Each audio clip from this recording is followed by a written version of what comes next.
Okay, great. Thank you so much. I'll quickly review the slides from last time. So at the center of kind of this formalism to describe bosonic and fermionic Gaussian states in a unified framework are Kähler structures consisting of these three pieces, linear complex structure, symplectic form, and metric.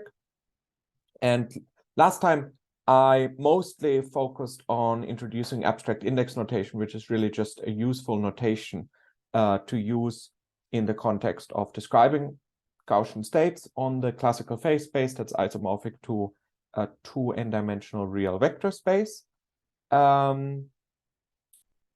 So I did some lengthy review of contractions of tensors and how different types of tensors correspond to vectors, dual vectors, the real numbers, and linear maps on a vector space.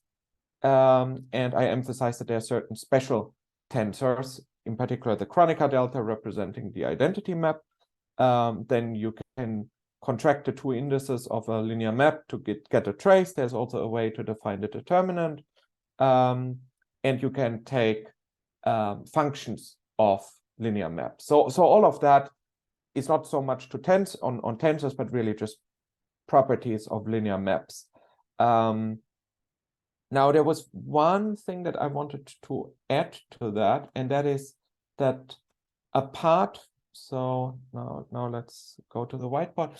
Apart from the tensor notation with abstract indices, it is also useful for tensors with two indices to introduce a shorthand notation that really resembles matrix multiplication. But, and that's the important part to consider when treating tensors as matrices that are multiplied with each other, that you are only allowed to multiply the matrix representations if you are allowed to contract the two tensors. So just an example, GAB,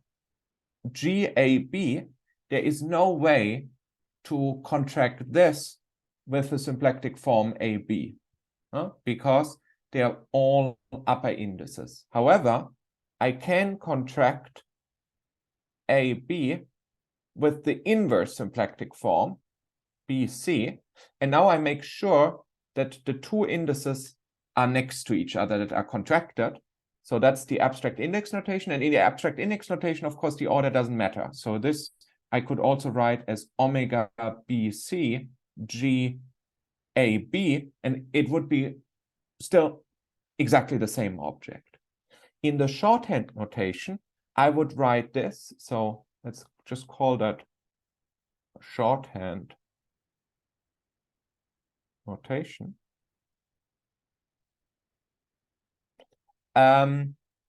I would write this just as G omega. And it would be implied that one knows that G has two upper indices, omega has two lower indices, and so this whole object must have one upper and one lower index, for example. But we often then don't even write the indices, we just write how these objects link to each other.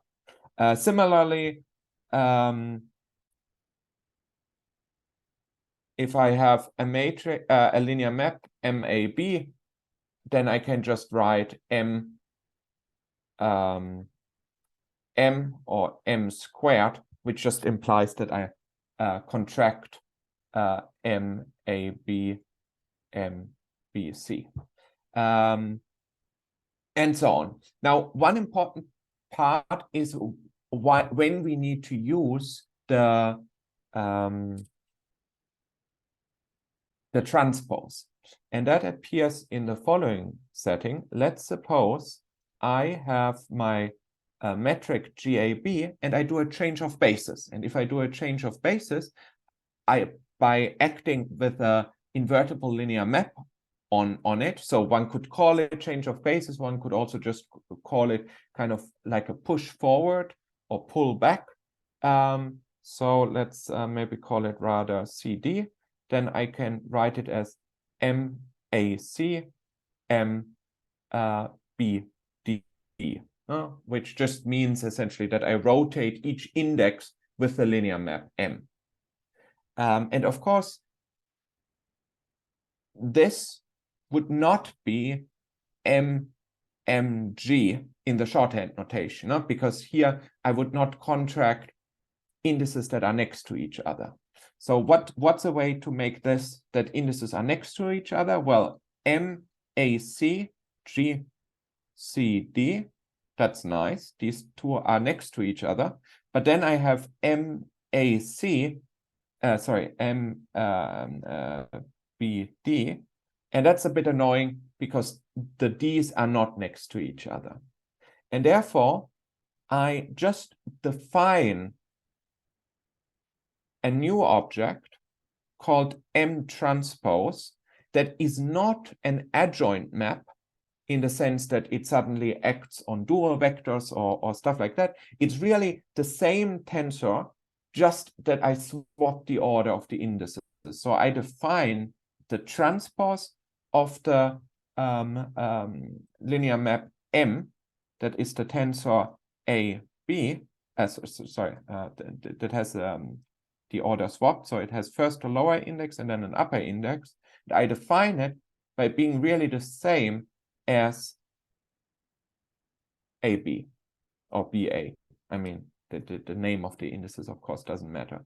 And that allows me now to rewrite this as MAC GCD M transpose DB. And now I have the contracted indices next to each other, which allows me the shorthand notation. So shorthand will be just equivalent to MG M transpose. And this notation is just very useful if one deals a lot with tensors that just have two indices. And of course, it's nothing else than what we would do by how we would deal with regular matrices with it.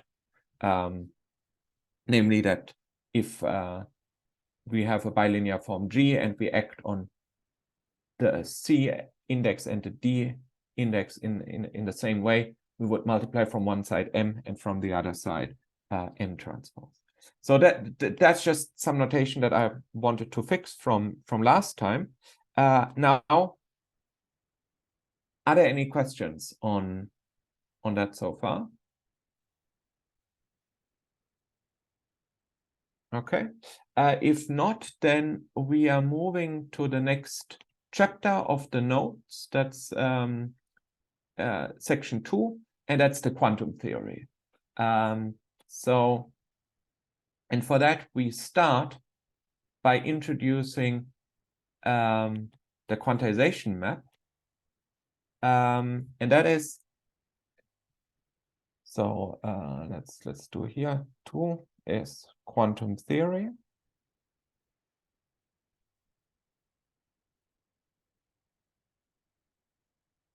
And the first important part is quantization.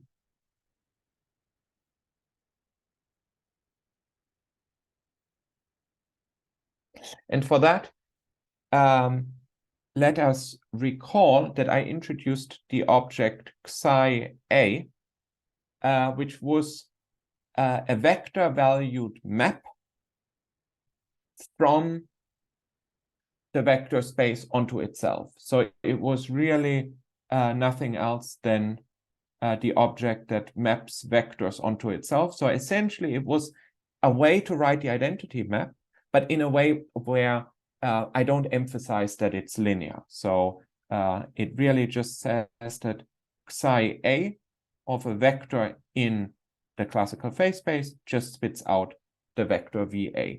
And the reason why it's useful to use psi A was that it allowed us to write an arbitrary observable.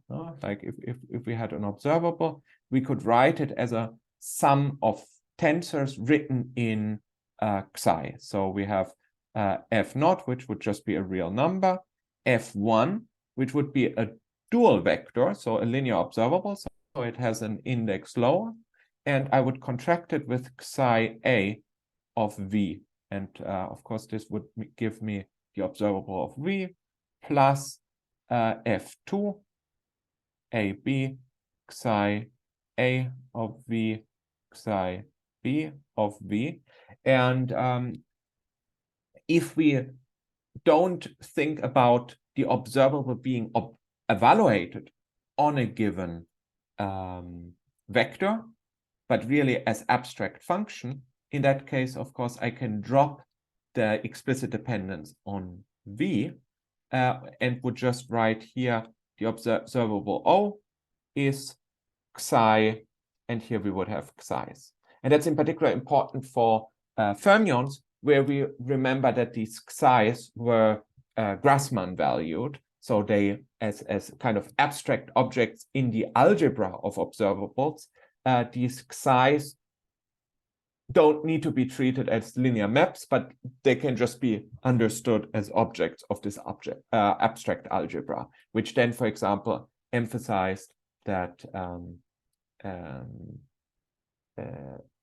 F2 needs to be completely antisymmetric, because anything that's symmetric would fall out due to the fact that the psi's for fermions anticommute, and so on. So this would be a classical observable.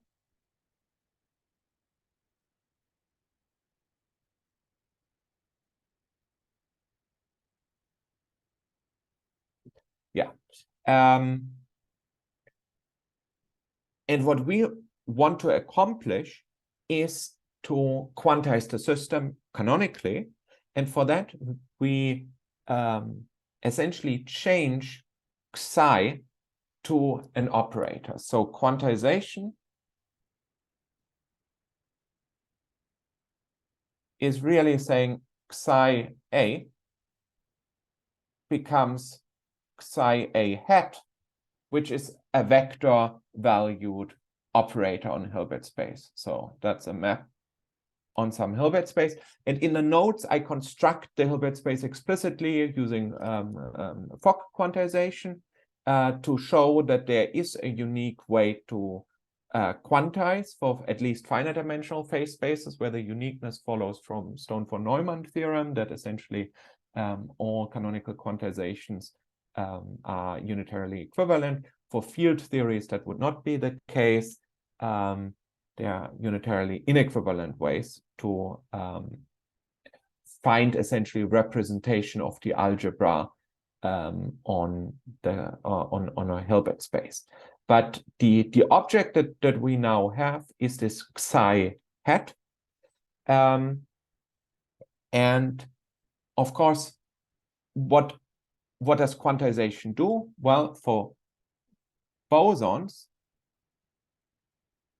we move from the symmetric algebra of V star to the Weil algebra of V star. And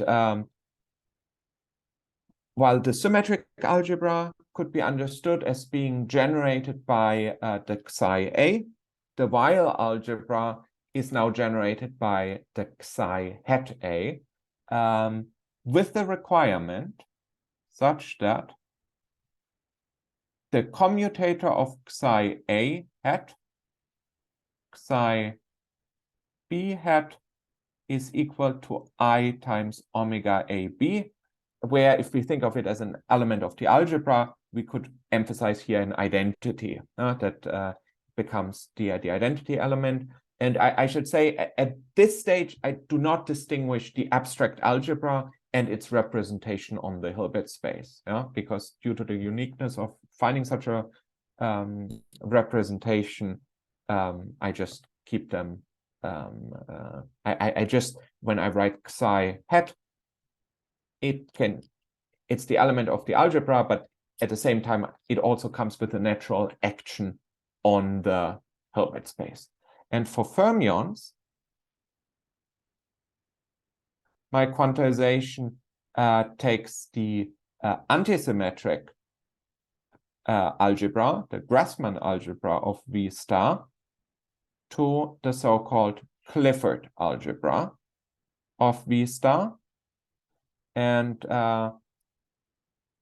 You see, well, on the left-hand side, for the symmetric and the Grassmann algebra, there's no further structure needed. We see that for the Weil algebra, we required the symplectic form. And similarly, for fermions, we require, on the Clifford algebra, that the anti-commutator between psi A, psi B is equal to GAB. And again, times the identity. Yeah, and so that's where on the quantum level, this additional structure on the classical phase space comes into play. And now it's very nice to describe the quantization for linear observables. So quantization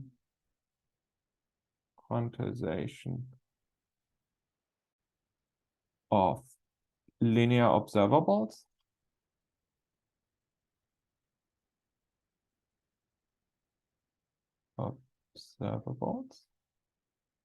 When we had O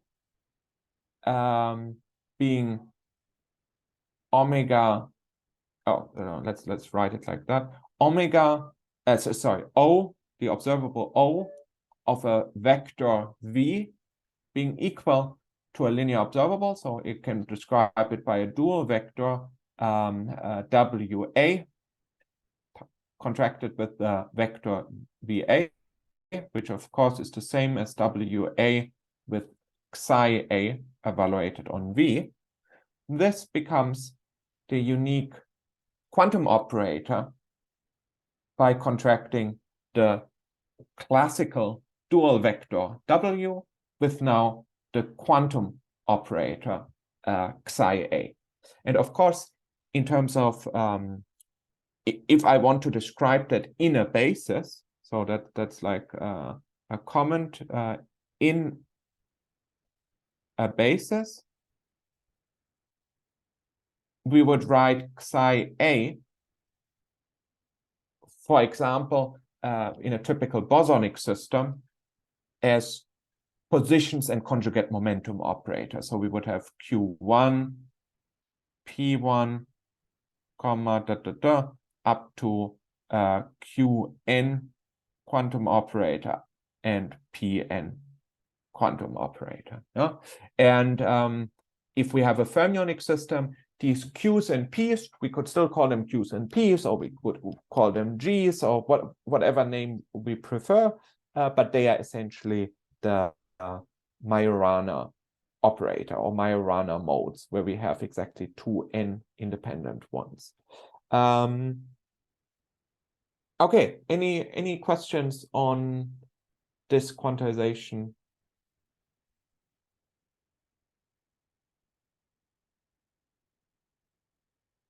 So the most important part here is to understand what this abstract object psi hat A is. It's essentially the object that quantizes linear observables. And then, of course, we can apply it also to higher observables. If we have O being equal to, let's say, F2, AB, psi A, psi B, the quantization would yield O hat equal to F2, AB, psi A, psi B. But now for higher order polynomials, the quantization is of course not unique anymore due to the fact that the size, let's focus on bosons, for example, is not fully symmetric anymore because we have commutations and anti-commutation relations. So that means now it matters how we organize the size. But that is not a very surprising statement. It's very, very well known that classical observables cannot be uniquely turned into quantum operators if they are higher than second order. For second order, you can just symmetrize. For higher orders, you could think, oh, could I just symmetrize my psi heads? And the answer is no, it will not faithfully reproduce the Poisson brackets as commutators of the respective observables as operators. So essentially what I'm saying, and that's I think a well-known theorem, that if I have observables F and G, and I would like to quantize them to observables F hat and G hat, and then take the commutator, and I would like that this becomes the same as I times the Poisson bracket of the classical Poisson bracket of F and G, and then applied to the quantization map on top of the resulting function. This cannot be done consistently for arbitrary polynomials in Xi. It can only be done up to quadratic order. Yeah. So can only be consistently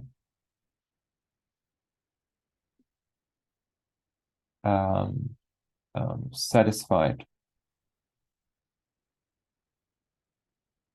up to quadratic order.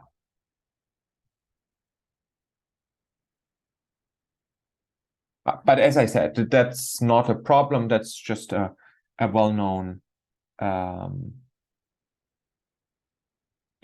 just a well-known fact. Is that a name for this? Yes. Let me have a look. What's the standard statement? I think it's somehow Well, does anybody know? I had looked it up just before.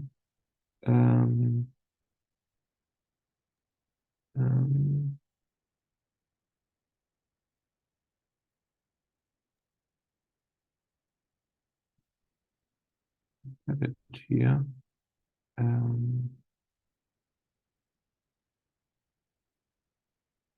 The Gröner-Wald Van Hoof theorem. So let's maybe add that here. This is the, and you can look up the details of the assumptions later. Wald Van Hoof. Okay, but that should not be much of a problem for us, as we typically will then start with the quantum theory. And I mean, our goal is not to figure out what is the physical right way to quantize some classical observable by finding a representation of the respective algebra, so Weil algebra or Clifford algebra, we are good to go to deal with the quantum theory. And in the notes, as I said, in section B, I explained the Hilbert space construction, but here now I will focus on quadratic operators, and namely a representation of the symplectic and the orthogonal algebra to the space of quadratic operators. So let me tell you about that. So Lie algebra representation.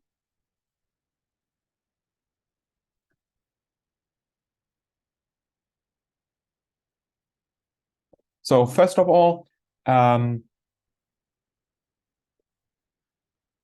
I define the algebra GL of V just as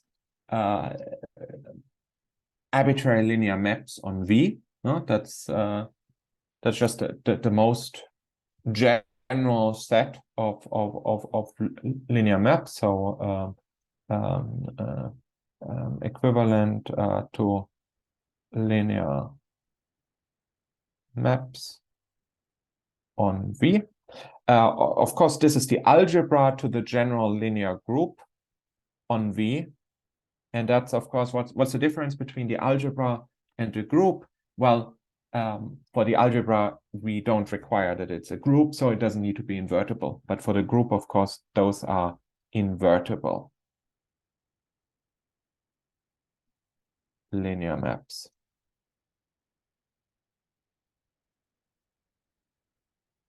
Maps on V. And now I can define the orthogonal algebra on V.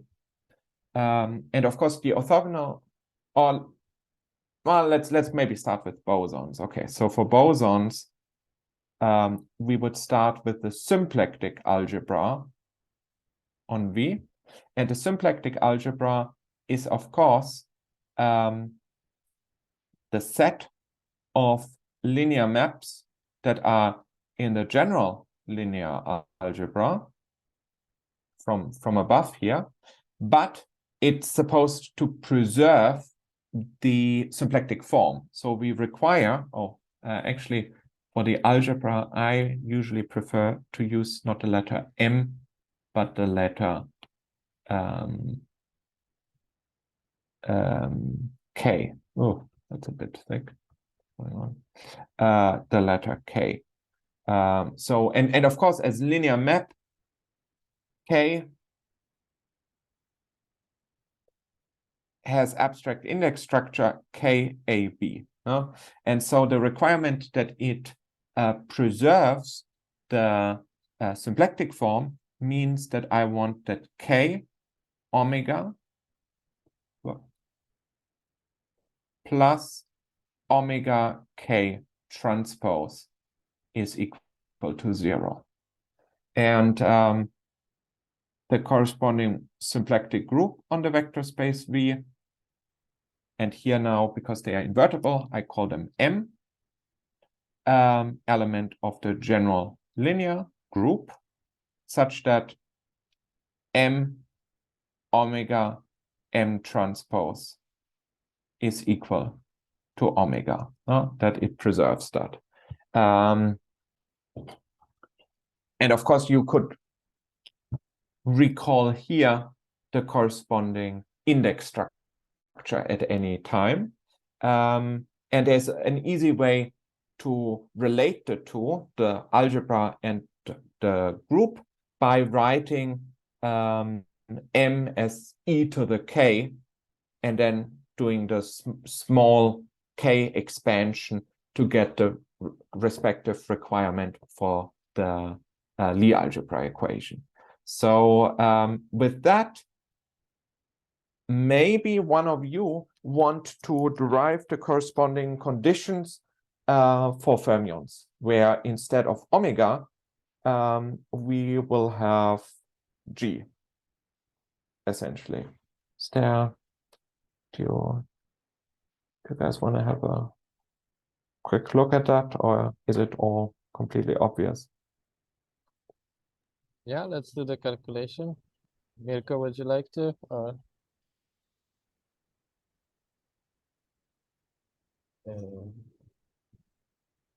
Yeah, I could.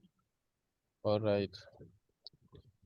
Yeah, I guess I can make a new thing. So for fermions,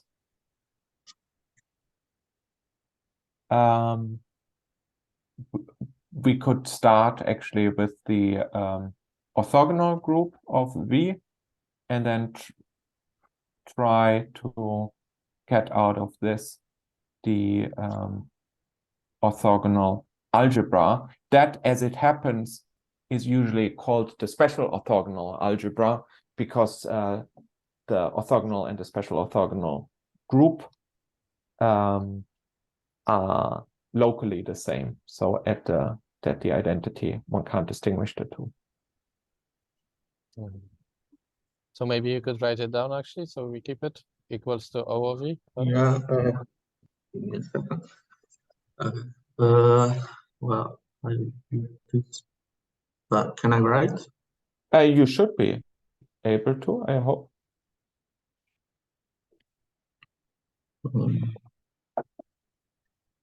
I guess annotating the same one.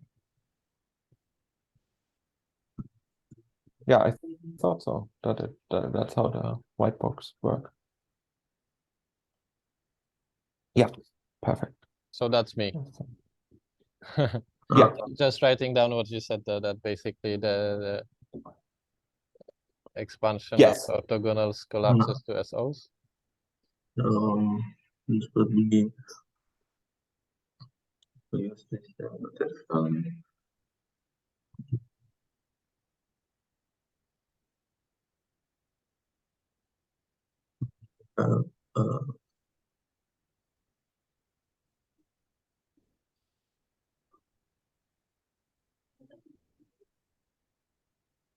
I guess. Yes, exactly.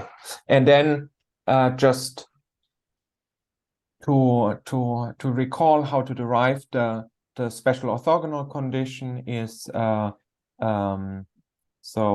we have mg m transpose equal to g.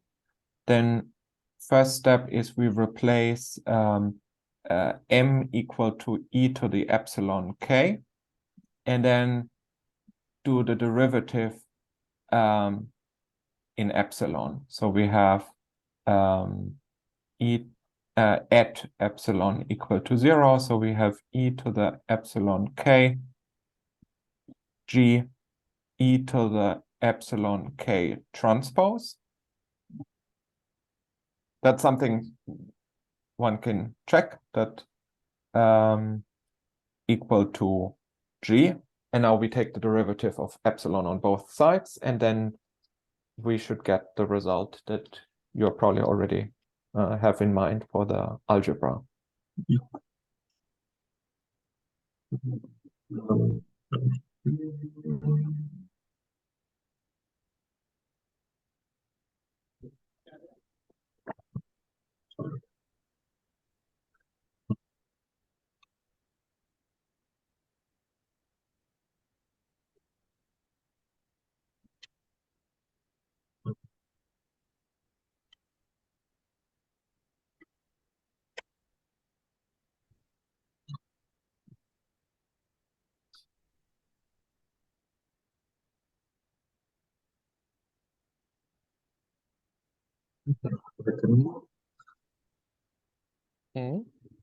So are you writing something? No, I'm trying to.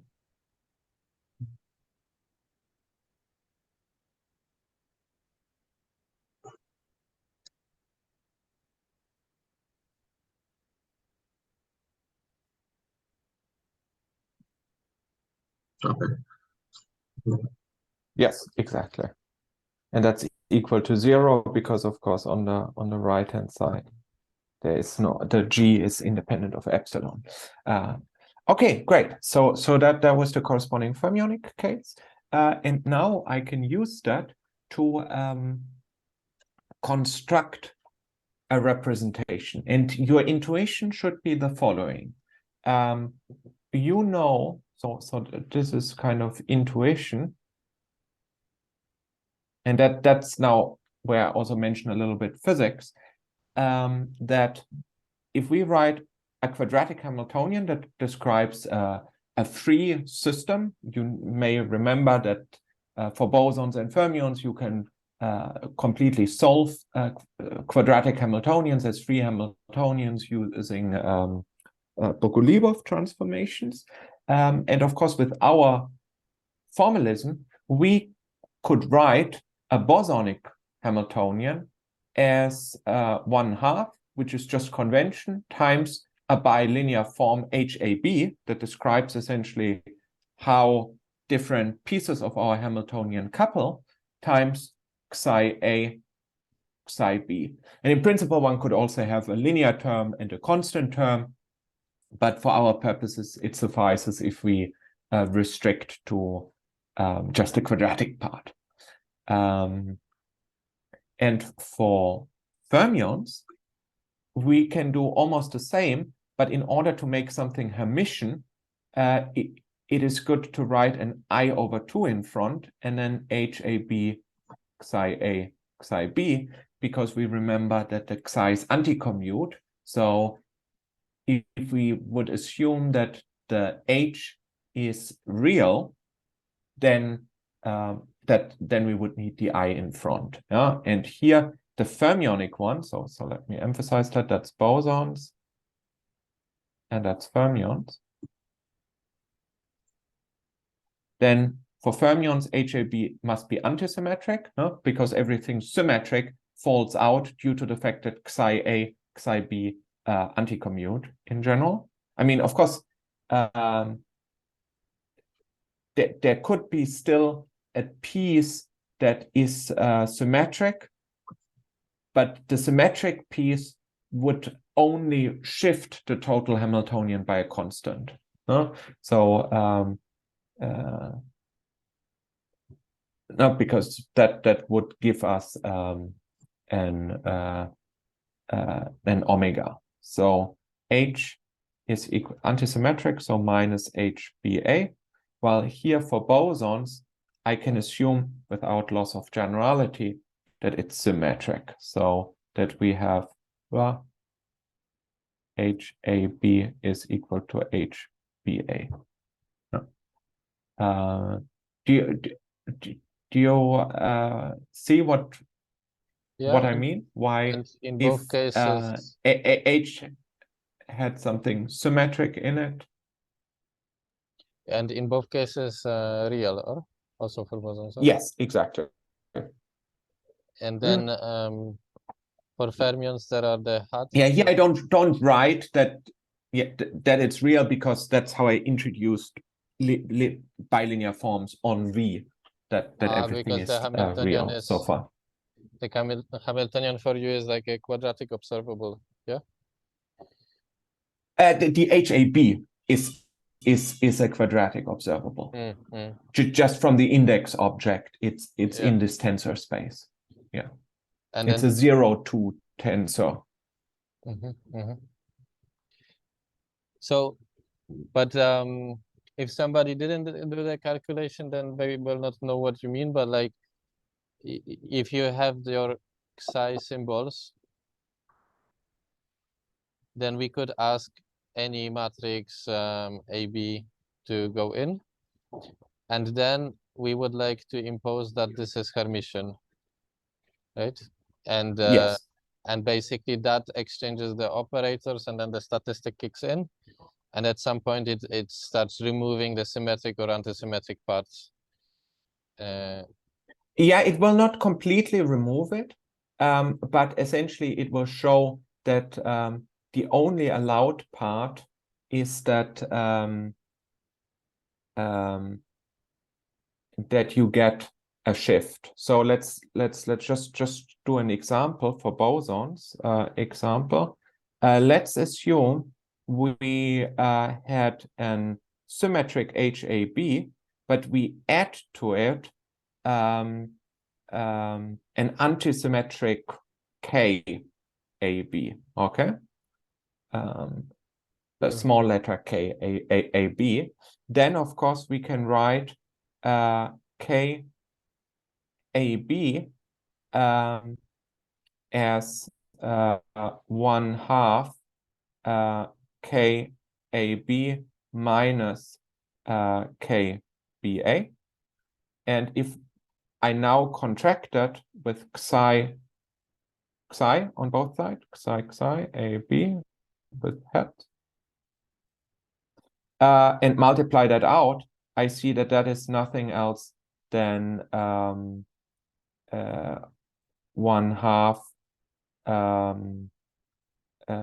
KAB anticommutator psi A, psi B, by just relabeling. And that, of course, is just GAB. And so that would immediately require that any antisymmetric part must be purely imaginary, no? Because if I contract that, KAB with GAB will give me a real number, but in the fermionic Hamiltonian, I have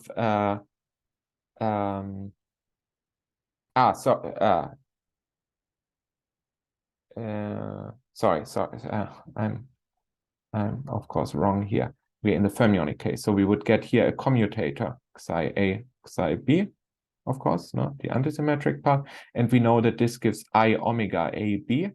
Oh, there's did you remove that?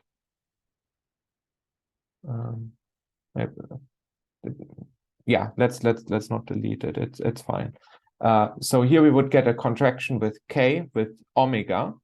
That gives us a real number times I would be something imaginary, but for bosons up here, we see that there's no I. So that means the only way to make that consistent is by requiring that K is purely imaginary.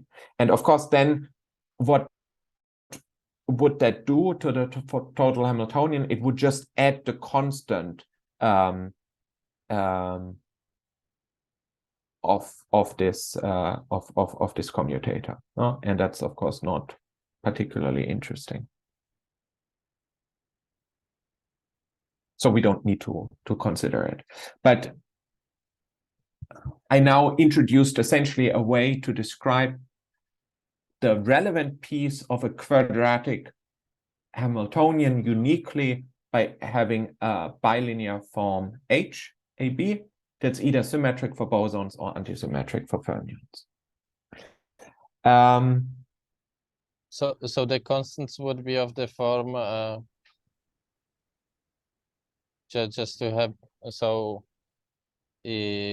how was it, like it's basically K omega fully contracted, right? So the trace. Yes. And that, yeah, that you could describe it like this. Yes. So optionally Yeah. adding this. I wouldn't call it trace. I would just, yeah, but yeah. But is it Kg for fermions and then K omega? Yes. For bosons? Yeah. Yes, true, Exactly. because those added kind of trivial parts are adding in the commutation relations, and that's either omega or K, yeah? Omega or G, yes. Oh, it's G, yeah.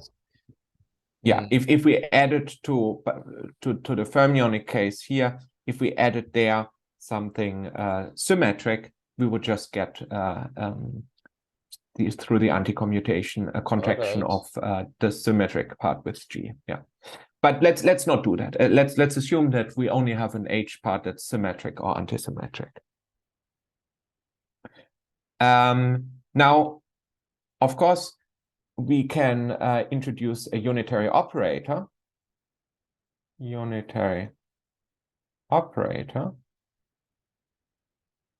Which is U being equal to e to the minus IH, no? Or sometimes we can put a T if we think of the time evolution operator, but we can potentially also absorb the T into the definition of the Hamiltonian by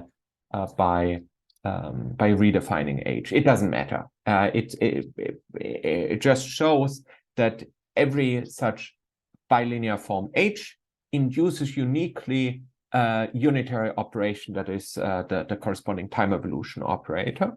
And we now see that we have a way to describe the generator of such a unitary operator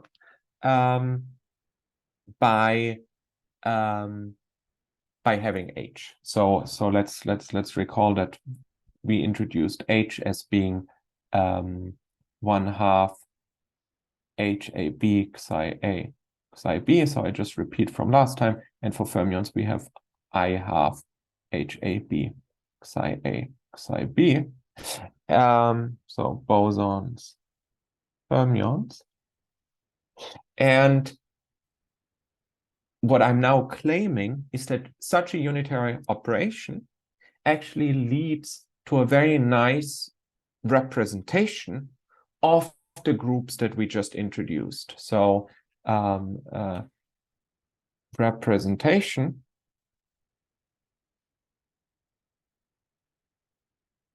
of the group G,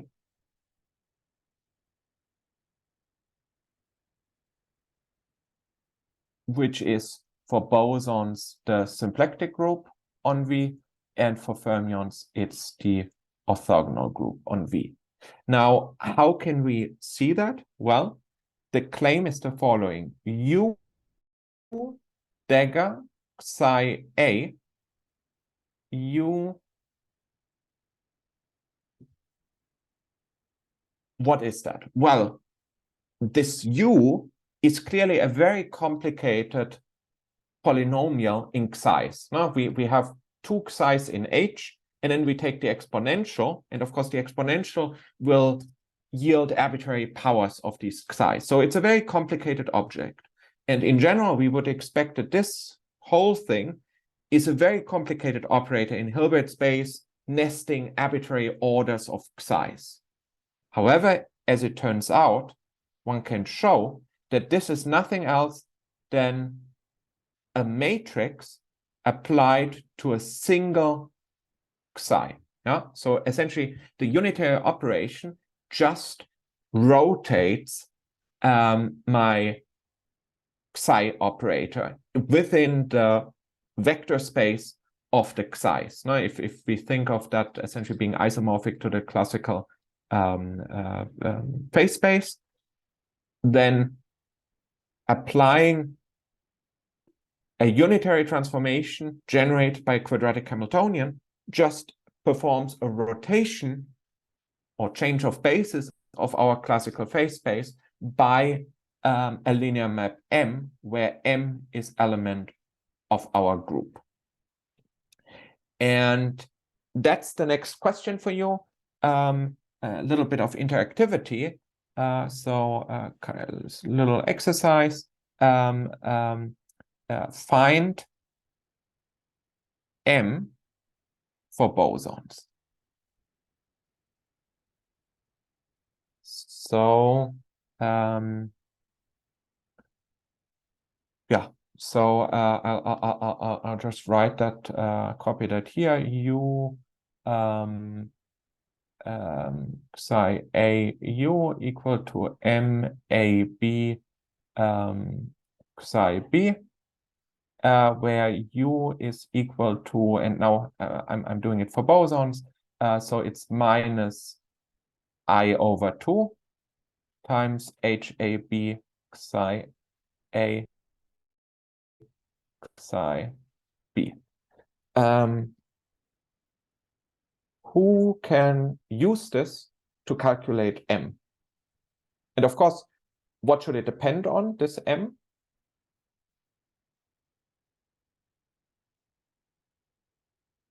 How do we label currently our U? Well, I guess you label it by smaller HR in some way. Exactly, yes, exactly. So we want to find M somehow as a function of H, and of course, we already see in the index structure, we also need some object with upper index, and of course, the only other object that we have in a fermionic system will be the symplectic form. So clearly, whatever calculation we need to do, in the end, we should find something that is describes M purely in terms of H and omega.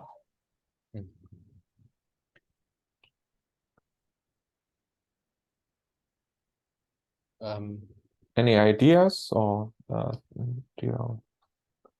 So you were mentioning to me that you do it by small exponentiation expansion, just iterating small exponentiations. Because I usually I would. Yeah. So here I would say that's not even necessary. Here the fastest way is if you know Baker-Campbell-Hausdorff. You just do Baker-Campbell-Hausdorff. Yeah, but you were saying that then you do it only for the first few terms and then you iterate it somehow, yeah? Or you write down the Well, it becomes series, yeah. No, it's a rigorous proof. It becomes obvious after the first term, but it's not that one does some expansion or so. But let's just have a look at it together, no? But I'm asking, whether you need the entire, do you need to know the entire BCH series, or can you just bootstrap it together?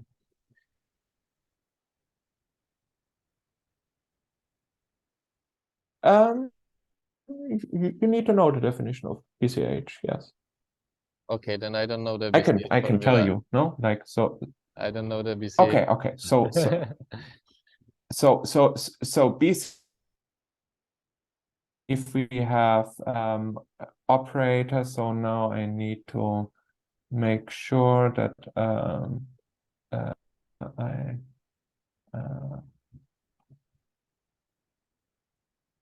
I have a good description of it. So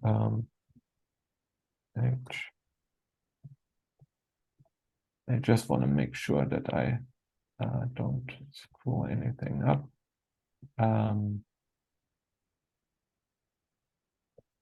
There are different ways to describe it, but let's see. The fastest one, in my opinion, is to say e to the a, b, e to the minus a is equal to b plus a commutator with b plus 1/2 a commutator with the commutator of a with b plus, and sometimes that is expressed as the sum 1 over n factorial of the commutator a with b of order n, where the commutator is defined as like by an expansion where we say h a p of 0 is equal to b, and commutator a b of n is equal to the commutator of a with b n minus 1. No? Okay, and so that we can now, of course, apply to this setting here. Yeah, so but are you saying that this calculation will also involve at least one explicit computation of the commutator? Yes, exactly. So the point is,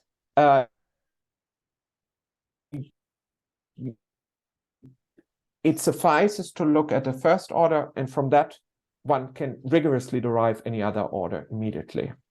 So in our case, what's the operator A and what's the operator B?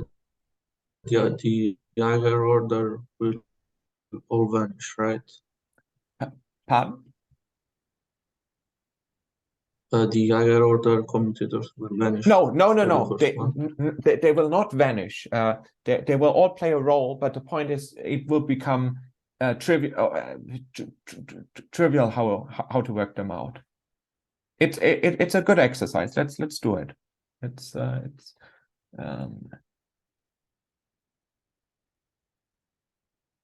No. The other way around. True. Sorry. Yeah. This is yeah, exactly. That's and yeah. now, And here, of course, it's useful if you use call it psi c, no, so that we don't get confused with the abstract indices, no, because yeah. So you want to have an independent operator, and if you take the 3 different labels A, B, C, it indicates there's no contraction. Yeah, there's just a multiplication. That's it. So yeah, of course, here we have a contraction, but yeah. the C, I mean, of course, we could also keep psi A, but then we would need to call the other one different. Yeah, exactly. So the first one, just the commutator. And then in some way here I view this as a summation, right? Because I will be doing something like this. Yeah, so you could say summation, and you wouldn't be wrong, but you can also just keep into account or take into account that only the size are operators, while the contractions are linear, but not in Hilbert space. And so you can always drag that part out. Yeah. So, but here I'm using linearity. I'm using of the tensors. No, but I'm using linearity of the commutator over like complex. You use both. That's right. You use both linearity of the commutator and linearity of the tensor contraction. So if I have FAB, which is AB, then this one is linear, and the tensor is also linear, you say, yeah? The tensor contraction is linear. The tensor contraction is linear. Because that's the property of a tensor. A tensor is a multilinear map, so it's now each contraction is nothing else than applying the tensor to the corresponding vector or dual vector, and that of course is by contraction by definition of a tensor linear. But do I have to do it then in a basis like this? No, do you use no. So no. The linearity is just property of the contraction. Which step do I take first? Linearity of the commutator or linearity of the tensor to arrive at what I wrote down? Because when I would be doing this like with arrays and matrices or whatever, if I would collect just the HAB couplings, it would be kind of, I would have an explicit summation, and then I would just use linearity of the commutator. So can you tell me, how do I use the linearity of the tensor? In what way should I use the linearity of the tensor?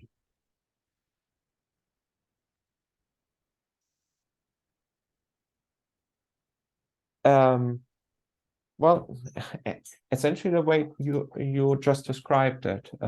So let's maybe make so we go back in a moment, but the statement is that the commutator of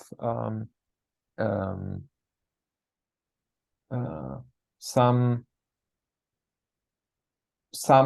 let's call that some operator with indices A1 up to AN that is contracted with something that is not an operator. So let's call that G A1 up to AN with, I don't know, an operator C, that this is the same as G A1 up to AN commutator A1 AN C. Yeah. And this really just follows from the fact that the commutator is linear in something scalar, no? And sorry, if I say scalar here, I mean something that is not an operator. The G here is not an operator in Hilbert space, and therefore I can just take it out of the commutator. Yes. So it's essentially like the scalar here in front of this alpha. Yeah, but commutator is it's if so, this is easy. This I think is not very problematic. So like this. Exactly. But then linearity of the commutator means that I have an explicit linear combination with over complex numbers over C, right? And my question is, like, when we consider those tensors for writing this equality here, do we need to really use that the contraction is a summation? Because No, you don't need that it's a summation, but that it's linear. But That linear, it linearly depends on input. but linear combinations or linear multiplication?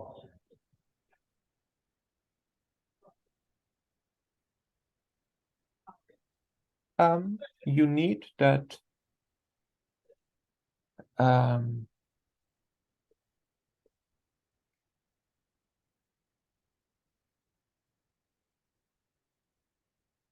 you need that, for example, with a single index, that WA contracted with psi hat A, that this is linear in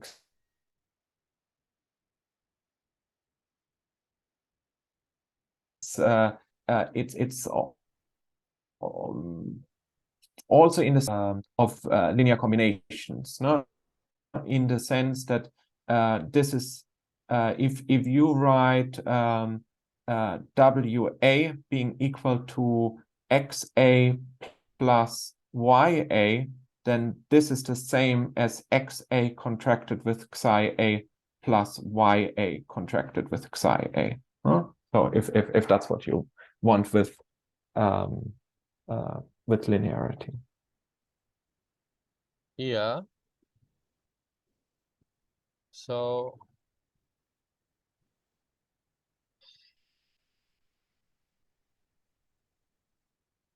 I mean, in the end, you could always think about contracting everything fully so that you don't have any open indices anymore, and take that as a definition that whatever object you want equality on both sides of the equation, regardless with what vectors or dual vectors you're contracting it.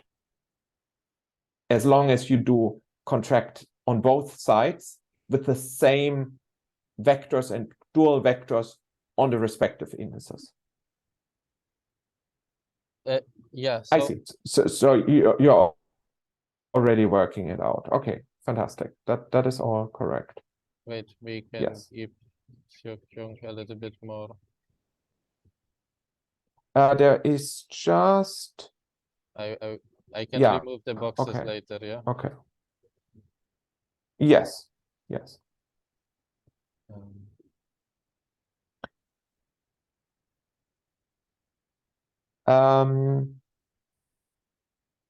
So I think his microphone Yes, was that's good. So just one important thing in terms of the conventions was actually that the time evolution operator has the minus here, and we should have a plus here. So we get here a plus sign. That's the only change. Yeah. Yeah, and then you're computing the commutator, and you just use the linearity.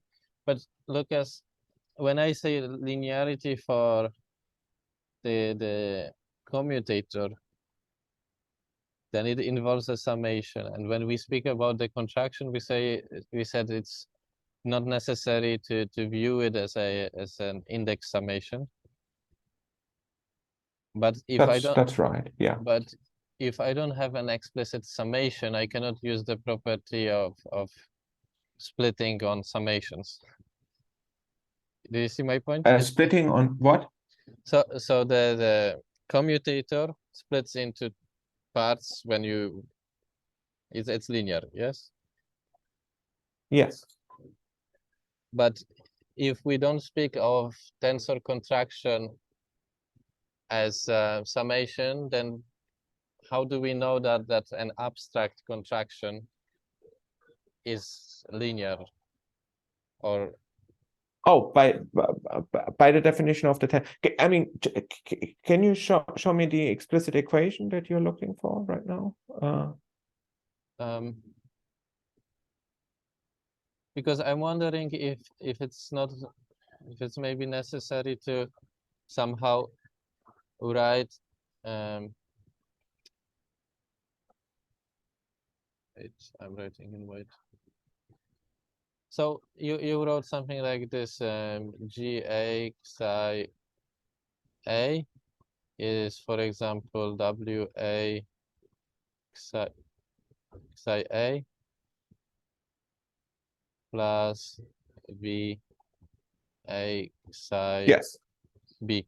So now for the tensor GA1 until AN, do I also decompose it into a summation of tensors which are kind of the entry-wise basis or something like this? I mean, so is your main question, how do we prove that HAB psi A psi B B that I can take out the H here? Yes. Is that how do you is prove that the that question? if you don't make the summation explicit? Because if I have the summation, I'm inductively using the linearity of the commutator. But linearity is a property of inserting summations. Yeah, so here it's really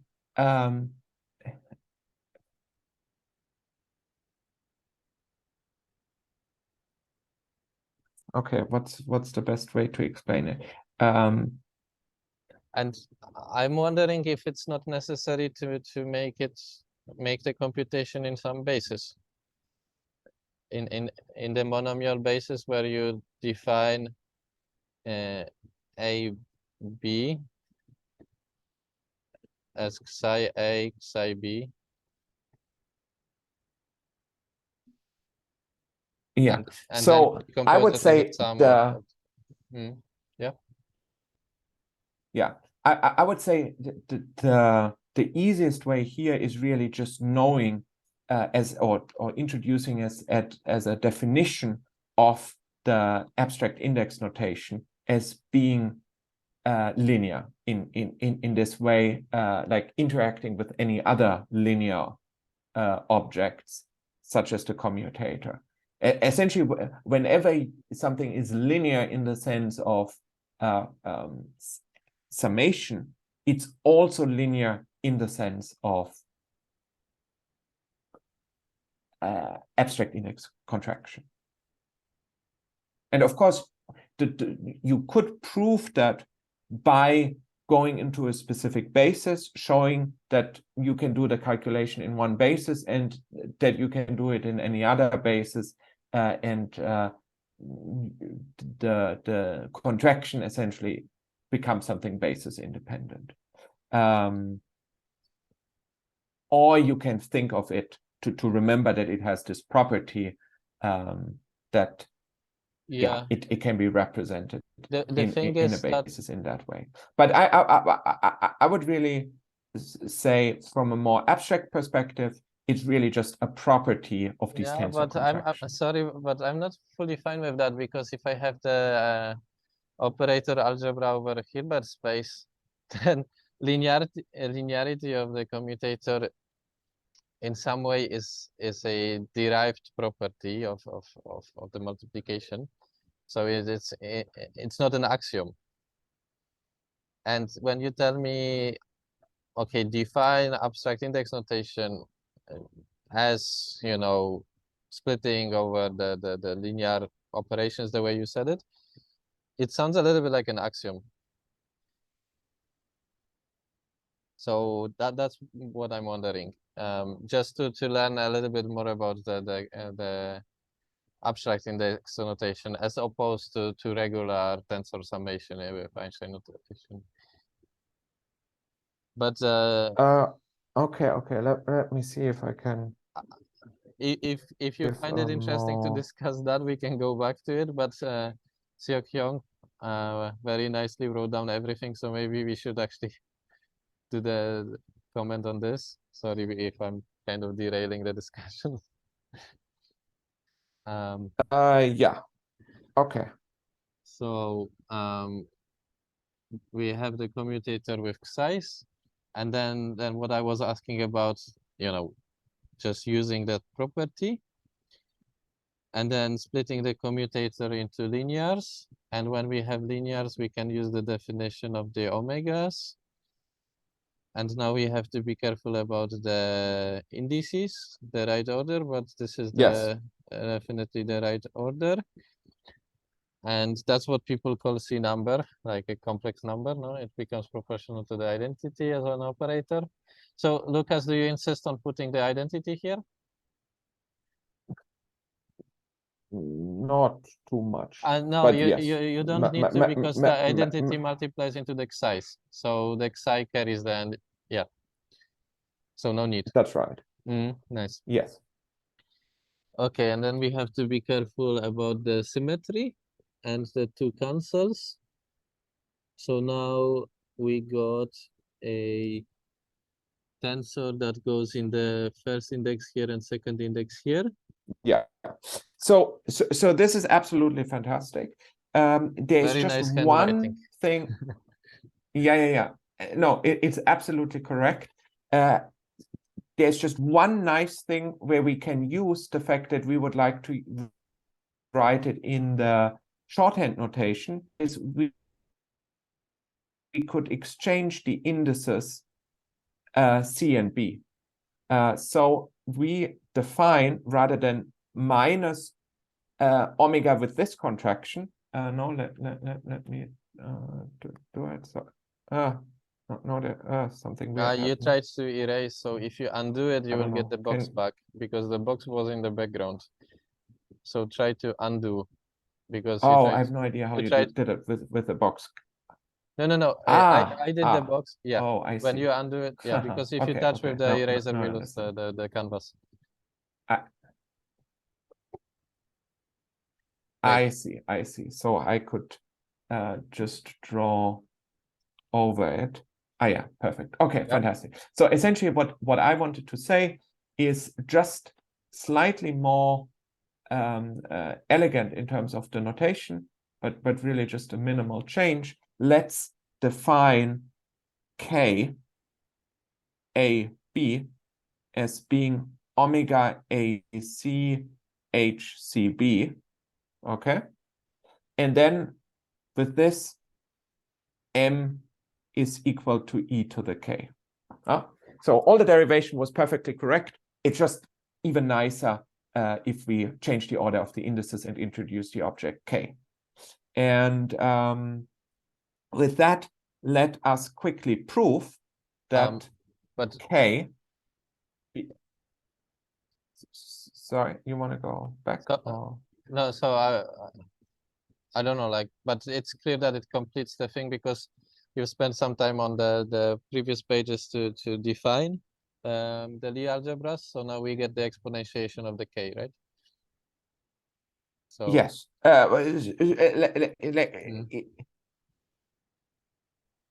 Did you have any questions on the derivation? Was there something? No, just to maybe see that the M is really, in this case, from the symplectic group, right? Do we see that? Yes. So no. So for that, as I said on the next page, so k being equal to omega h, no, and h was symmetric, and we remember the property of the symplectic algebra was a k element of GL of V such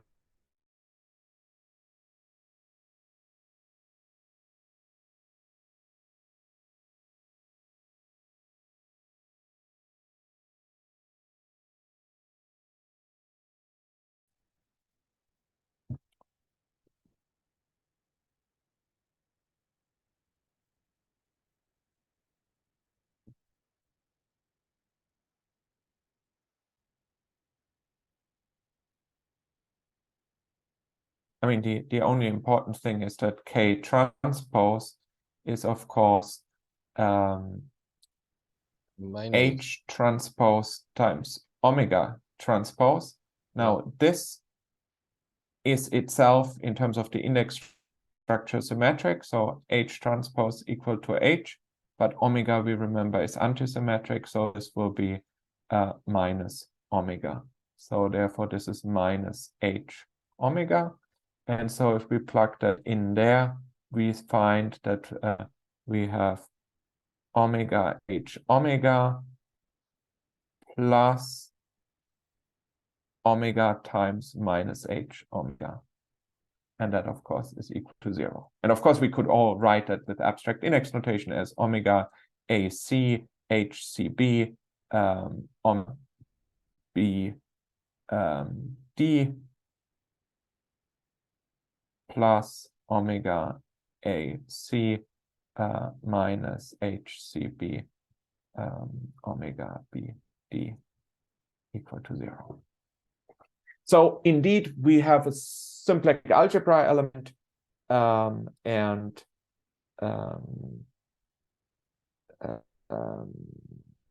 the exponential is therefore a symplectic group element.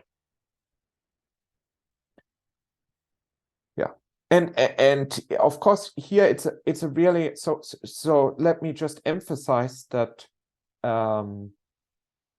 the derivation, the way I like the Baker-Campbell-Hausdorff derivation is to say that IH applied, so BCH says that IH applied to psi C is equal to K C B psi B. No, indices don't matter. Yeah. And with a hat. And so that means if we do our decomposition, our e to the IH psi C e to the minus IH equal to psi C plus K CB psi B plus 1/2. And then we have the commutator IH with the first commutator, and the first commutator was this K CB psi B. Then we can take the K out, and the IH with psi, we can plug that again in. But it's kind of important that the K's don't come from behind, but always are inserted between the psi. No? Like if we calculate that properly, we have the KCB, and then out of the psi B, this object, I mean the commutator IH with psi B will give us KB. Now let's introduce a D psi D, and so on. And of course, this gives us then a K squared plus and so on. And then we will get a K to the third power and so on. And then overall, we get e to the K C B psi B, for example. Yeah. And here the statement is really what we had discussed before, that a function applied to a linear map K can be has kind of abstract indices of a linear map, and of course in our case exp of K is defined as Kronecker delta AB plus KAB plus 1/2 K AC KCB plus, and then in general I just write here plus 1 over n factorial K to the n AB plus, and so on. Just a standard expansion of the exponential map, but in terms of abstract indices here. And of course, here I will also define it exp of k, a, b. Okay, does that all make sense? So I think so just a comment, I but think we should. But maybe you will have some remarks, because I'm now thinking that in your index notation that actually works quite well. So in the previous page, can you show us the previous page? Yeah, so I think what you can do is also consider, without BCH, just this equation here, and then view this as basically a Heisenberg evolution of some single parameter automorphism, right? Yes. So I kind of interpolate with a parameter t, the evolution. Yes. At t equals 1, I get what we want, and at 0 I have the Yes. identity. But then the dt Yes. psi is kc b psi b, and then this ODE, and I will need KCB, so there's a C here, and I need the hats. And now I can consider this using the abstract index notation, and I will also get the exponential like you get. If I just consider that's correct. If I just consider this as a ordinary differential equation over the subspace, the linear subspace of linear combinations of psi Yes. a's, That's right. just linear combinations, which is a subspace of the full Hilbert space. And then no, not of space. Of the linear operators, yes. Yeah. Of linear maps, yeah. And in fact, it has a name, namely we call it V hat, no? Because it's clearly also canonically isomorphic to the classical phase space. Yeah. Yes.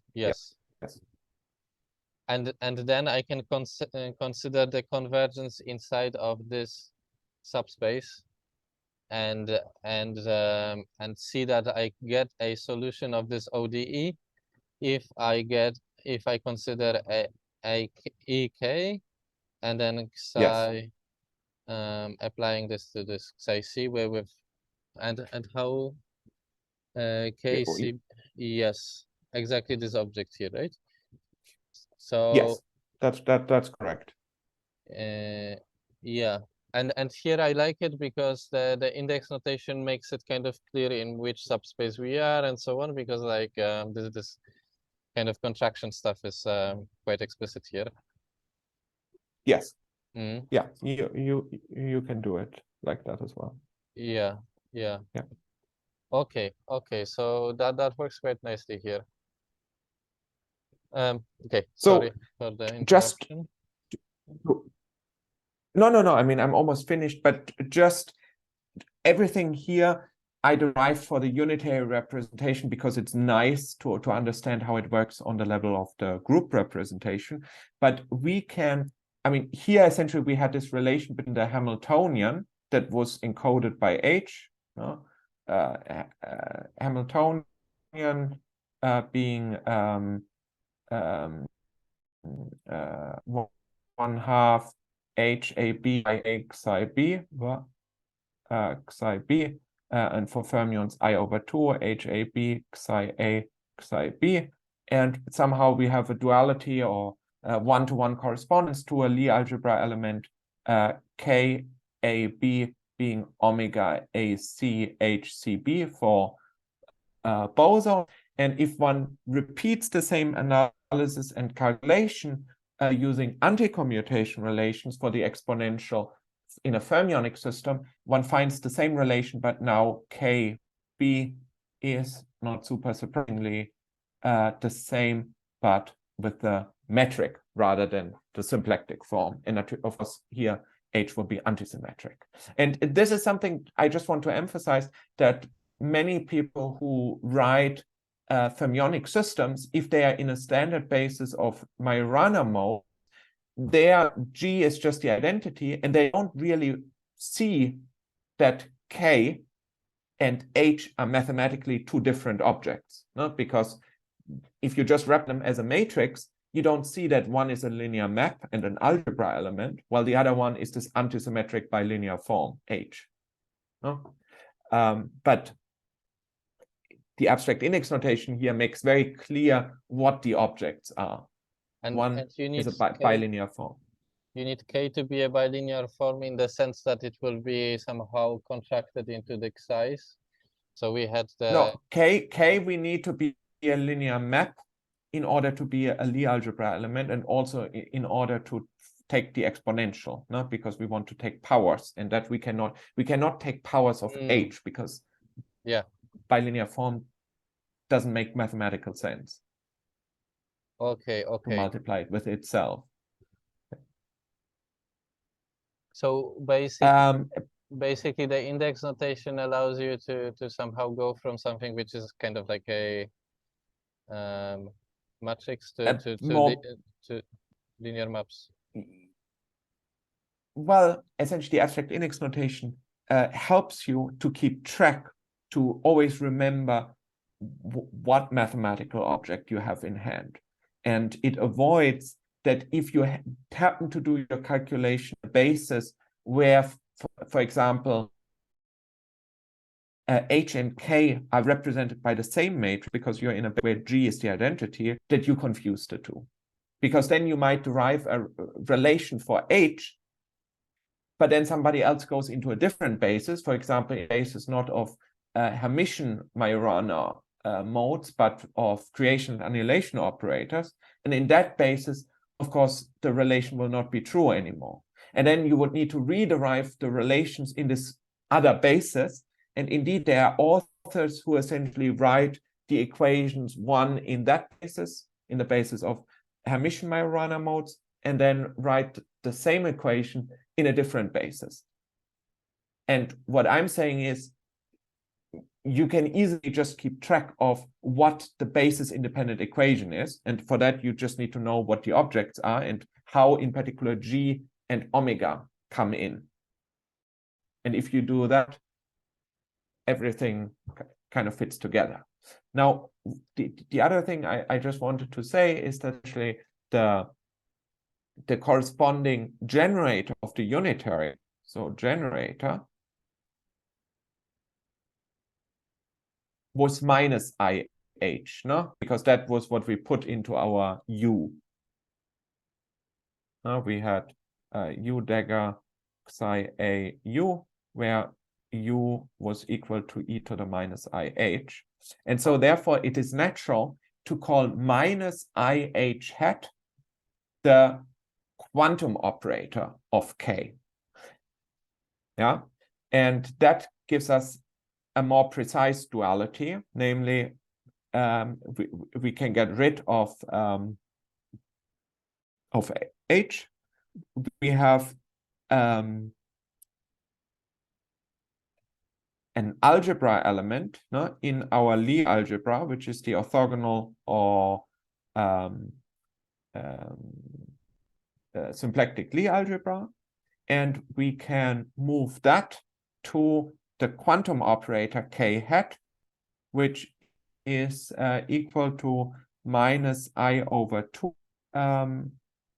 omega AC K CB psi A psi B.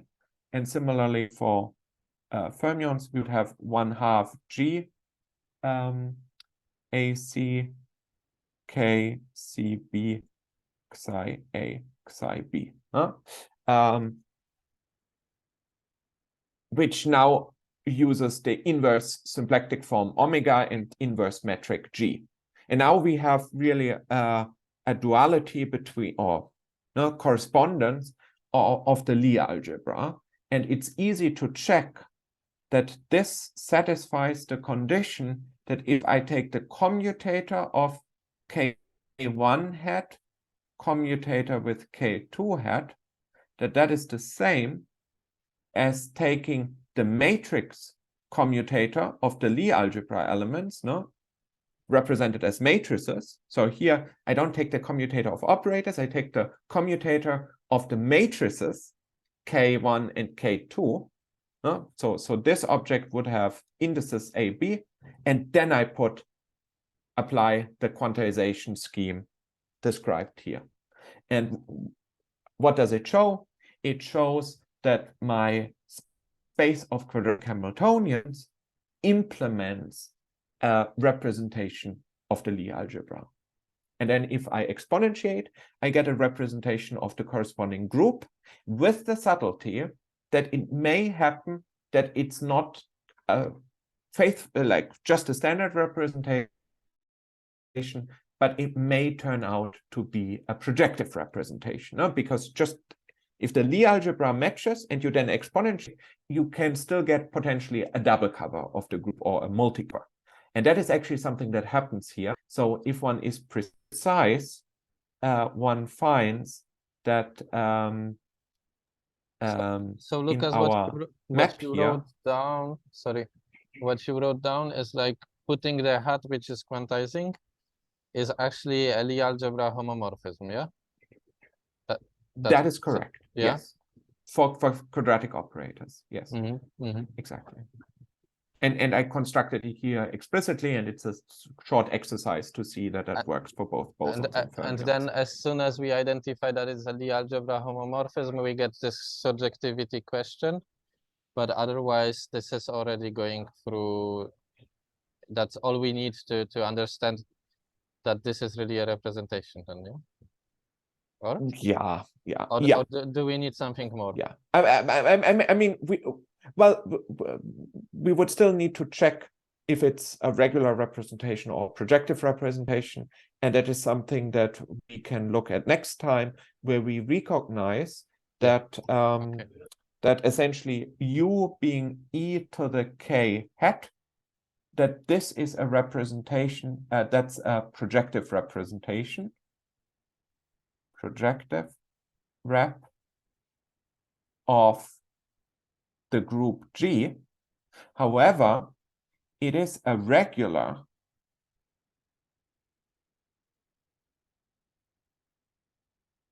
representation of the group G bar. And G bar is, in our case for bosons, the double cover of the symplectic group, which is called the metaplectic group.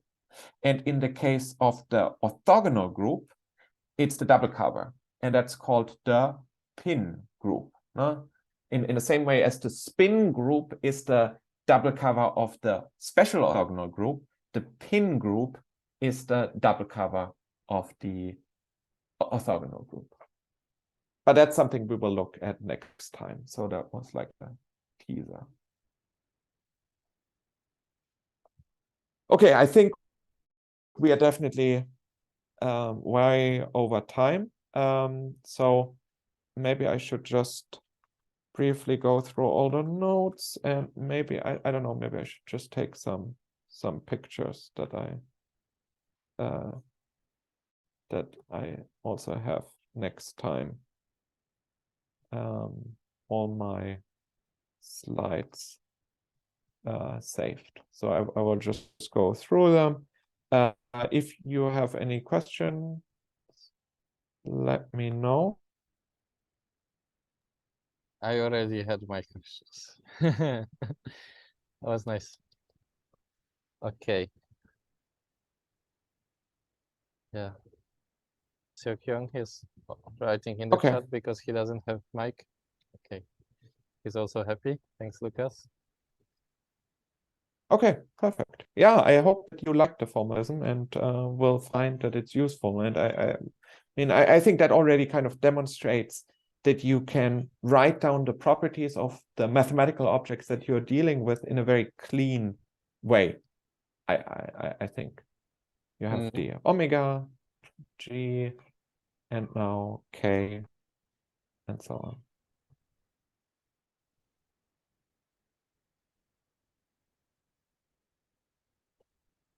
All right.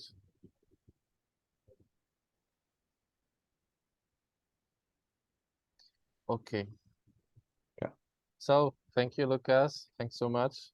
Great stuff.